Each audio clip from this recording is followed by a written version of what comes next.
بسم اللہ الرحمن الرحیم. لا الہ الا اللہ محمد رسول اللہ. بسم اللہ الرحمن الرحیم. دیکھیے رسول اللہ صلی اللہ علیہ وسلم کی پیدائش کے موقع پر پہلی بات تو یہ کہ صحابہ کرام نے یوم پیدائش کو نہیں منایا اور نہ یوم وفات کو منایا ہے. کوئی بھی چیز جب دین سمجھ کے کی جاتی ہے تو اس کے لیے قرآن و سنت سے ثبوت کا ہونا ضروری ہے.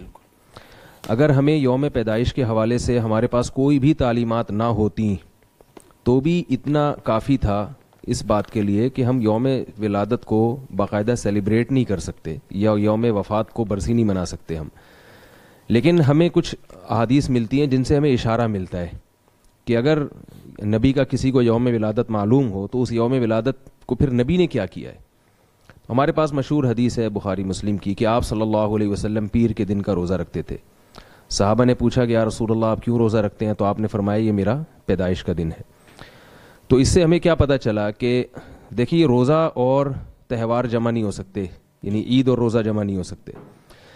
آپ جب کسی بھی چیز کو سیلیبریٹ کرتے ہیں یا مناتے ہیں تو روزہ رکھ کے نہیں مناتے. بالکل.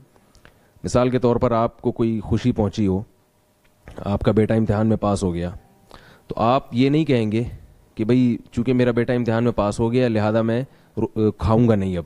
ٹھیک ہے نا. کھانے سے پرہیز کر کے خوشی نہیں منائی جاتی، کھلا پلا کے خوشی منائی جاتی ہے. تو آپ صلی اللہ علیہ وسلم نے پیر کے دن روزہ رکھ کے یہ ثابت کر دیا، گویا امت کو یہ سبق دے دیا کہ میرا جو یوم ولادت ہے اس کو باقاعدہ سیلیبریٹ نہیں کیا جا سکتا.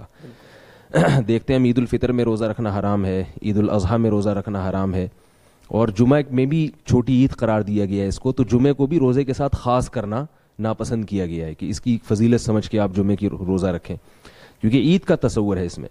تو ایک تو ہمیں یہ ہدایات ملتی ہیں.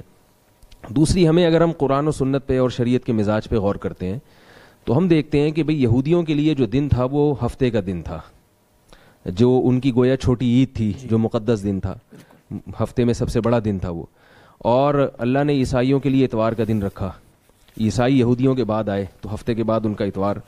ہم عیسائیوں کے بعد آئے تو ہمارے لیے پیر ہونا چاہیے تھا، اور وہ نبی کا یوم ولادت بھی تھا تو وہ اور زیادہ اس کا تقاضا تھا کہ ہمارے لیے بڑا دن پیر کو قرار دیا جائے. لیکن آپ دیکھیں شریعت نے اس دن کو اہمیت نہیں دی بلکہ جمعے کے دن کو کر دیا اور اس کو عید قرار دے دیا ہمارے لیے.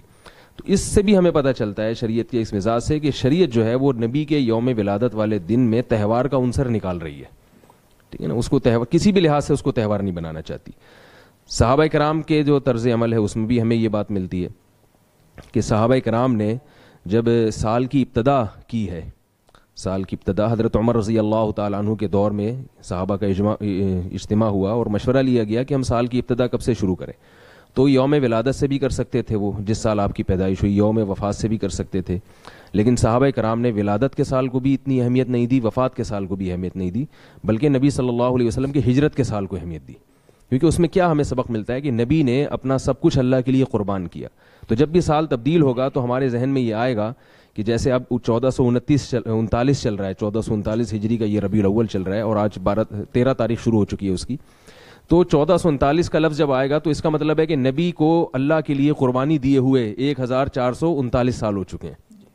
38 سال ہو چکے ہیں، 39واں شروع ہو چکا ہے، یا 39 ہو چکے ہیں اور 50واں شروع ہو چکا ہے. تو اس چیز کو فوکس کیا گیا ہے. دوسری بات اس میں یوم ولادت کو باقاعدہ سیلیبریٹ کرنے میں، اس کو باقاعدہ منانے میں ایک اور خرابی بھی ہے کہ اس پر کوئی بھی مسلک ہو، تمام مسلک کے علماء کا اس پر اجماع ہے کہ سالگرہ منانا جائز نہیں ہے. آپ دیکھیں سارے علماء کسی بھی مسلک کے ہوں یہی فتویٰ دیتے آئے کہ غیروں کا طریقہ ہے. بعض لوگ کہتے ہیں ہم یہ سالگرہ نہیں منا رہے، تو فقہاء لکھتے ہیں العبرۃ للمعانی لا للالفاظ. یہ دیکھا جائے گا کہ ہو کیا رہا ہے، الفاظ نہیں دیکھے جائیں گے. آپ اگر کسی کو ایک چیز دیتے ہیں، اپنا مکان بیچتے ہیں اور اس کی 1 کروڑ روپے آپ لیتے ہیں اور آپ یہ کہتے ہیں میں مکان کسی کو گفٹ کر رہا ہوں 1 کروڑ کے بدلے میں، تو نام تو گفٹ کا استعمال ہو رہا ہے، ہدیے کا استعمال ہو رہا ہے، مگر چونکہ آپ 1 کروڑ روپے اس سے لے رہے ہیں تو اس کو ہم کیا کہیں گے؟ اس پہ بیع و شراء کے، خرید و فروخت کے حکام جاری ہوں گے. تو لیبل چینج کرنے سے میں اس پہ ایک چھوٹا سا لطیفہ بھی سناتا ہوں لوگوں کو کہ ایک آدمی نے چینی کی بوری رکھی ہوئی تھی اور بیچنے کے لیے، اور اس پہ چاول کا بورڈ لگایا ہوا تھا. کسی نے کہا ہے یہ چینی اور آپ نے لیبل چاول کا لگایا ہوا ہے. تو یہ کیا ہے؟ اس نے کہا یہ مکھیوں کو دھوکہ دینے کے لیے کیا میں نے ٹھیک ہے نا. تو مکھیاں جو ہے وہ دھوکے میں نہیں آئیں گی. تو لیبل چینج ہونے سے کچھ نہیں ہوتا. یوم ولادت کو سیلیبریٹ کرنا یہ ہے سالگرہ. کیک اس کا لازمی عنصر نہیں ہے, اس میں کیک بھی ہو سکتا ہے, مٹھائی بھی ہو سکتی ہے, بتیاں بھی ہو سکتی ہیں, یہ سب چیزیں ہو سکتی ہیں, اس میں کچھ بھی ہو سکتا ہے, اور یہ ہو بھی رہا ہے تو کیک بھی ہو رہا ہے. لیکن نہ بھی ہو کیک, اس کو سیلیبریٹ کرنا جو ہے نا اصل چیز ہے. تو جب آپ یوم ولادت منا رہے ہیں تو یہ سیلیبریٹ کرنا ہی ہوا, یہ سالگرہ منانا ہی ہوا.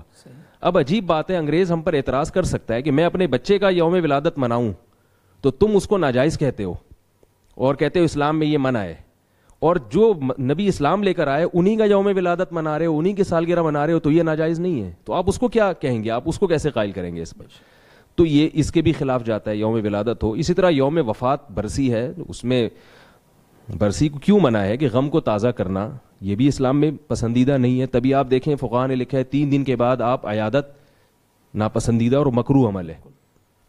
تعزیت کرنا کسی کی 3 دن کے بعد میت کی مکروہ ناپسندیدہ عمل ہے, کیونکہ آپ اس کو کھینچ نہیں سکتے زیادہ. غم ہوا ہے 3 دن, اور عورت کے لیے شوہر مر جائے تو 4 مہینے 10 دن سے زیادہ وہ نہیں کر سکتی, غم منا نہیں سکتی ہے. غم کا مطلب یہ جو مخصوص طریقے سے, تو اب یہ نہیں کر سکتی کہ چونکہ میرے شوہر کا 1 جنوری کو انتقال ہوا تھا تو ہر 1 جنوری کو میں عدت میں بیٹھ جاؤں گی آ کے. ایسا نہیں ہے, 4 مہینے 10 دن عورت کے لیے رکھے, اس کے بعد نہیں.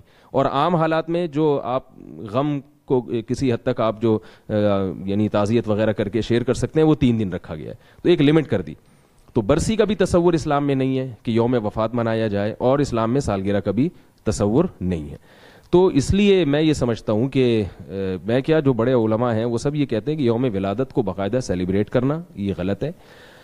آج جمعے کے دن میرا اس موضوع پر بہت تفصیلی بیان ہوا ہے, تو جو بھی سننے والے لوگ ہیں میں ان سے کہوں گا کہ وہ ابھی اپلوڈ ہوا نہیں ہے, نیٹ ورک کیونکہ آج صحیح نہیں چل رہا تھا, اس لیے وہ فیس بک پہ لائیو بھی نہیں جا سکا, کیونکہ نبی صلی اللہ علیہ وسلم کی خوشی میں موبائل بند ہوئے ہیں ٹھیک ہے نا.